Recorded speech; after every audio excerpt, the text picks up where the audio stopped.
சொல்ல மாட்டேன். பிரியமானவர்களே, எப்படி இருக்கிறீங்க? நல்லா இருக்கீங்களா? நல்லா இருக்கீங்களா? ஏன் நல்லா இல்லை? முகம் வாடல இருக்கா? எதுக்கு? வாடவே கூடாது. நம்ம யாரு? கிறிஸ்துடைய பிள்ளைங்க. கொஞ்ச நேரம் அன்பு கிடைக்கும், கொஞ்ச நேரம் அன்பு கிடைக்காம போயிடும். அதனால என்ன பண்ணக்கூடாது?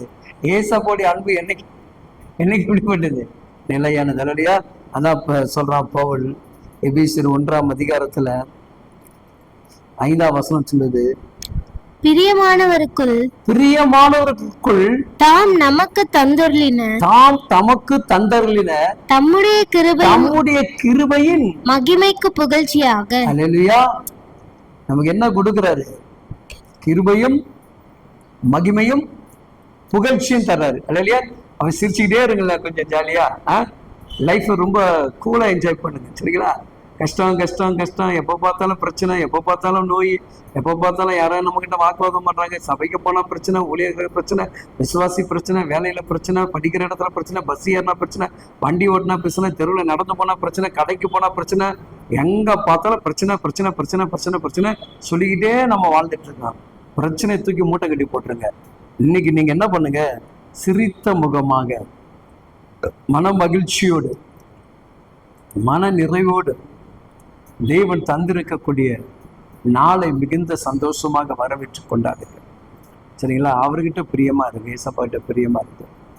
ஏசப்பாட்ட நம்ம ரொம்ப பிரியமா இருந்துட்டா நம்ம லைஃபை கலர்ஃபுல்லா மாறிடும். நம்ம யாரையும் கசப்பா பார்க்க முடியாது. அவங்ககிட்ட நம்மளால அன்பு செலுத்த முடியும். பைபிளுடைய வார்த்தை நம்ம கிட்ட இல்லைன்னா தான் நம்ம பார்க்குற விசுவாசிகள் கூட, சக நண்பர்கள் கூட நமக்கு எதிரியாக தருவாங்க. பைபிளுடைய வசனம் இருந்துச்சுன்னா, என் சகோதரிகிட்ட எனக்கு என்ன சண்டை இருக்குது, என் சகோதரிட்ட என்ன சண்டை இருக்குது, நாங்கள் 2 பேரும் பிரியமானவர்கள் தான் அப்படின்னு சொல்லிட்டு என்ன பண்ணுங்க, எளிதாக கடந்து போய்டு. நீங்கள் அப்படி கடந்து போவீங்களா? போயிடுவீங்களா? போகணும். அதான் வாழ்க்கை. சரிங்களா? வாழ்க்கையில திரும்ப என்ன பண்ணாதுங்க, எதுவுமே கிடைக்க போகிறது. நான் கர்த்தர் கொடுத்த அந்த மகிழ்ச்சி சந்தோஷத்தை தொலைத்து விடாதபடி என்ன பண்ணுவோம்? நம்ம ரொம்ப பிரியமாக வாழ்வோம். அவர் நமக்கு கிருபை அளிக்கிறாரு, வரத்தை கொடுக்குறாரு, சுகத்தை கொடுக்குறாரு, விடுதலை கொடுக்குறாரு, சமாதானத்தை கொடுக்குறாரு, தேவையான ஆசீர்வாதத்தை அவர் கொடுத்துக்கிட்டே இருக்கிறார். ஸோ அப்போ நம்ம அவர் என்ன பண்ணோம்? அதிகமாக நம்ம என்ன பண்ணணும்? நேசிக்க. அவரை நேசிச்சு பாருங்க.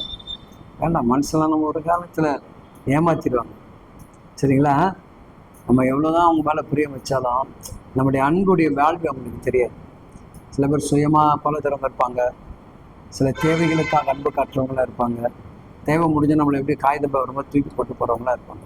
நான் ஏசப்பா அப்படி கிடையாது.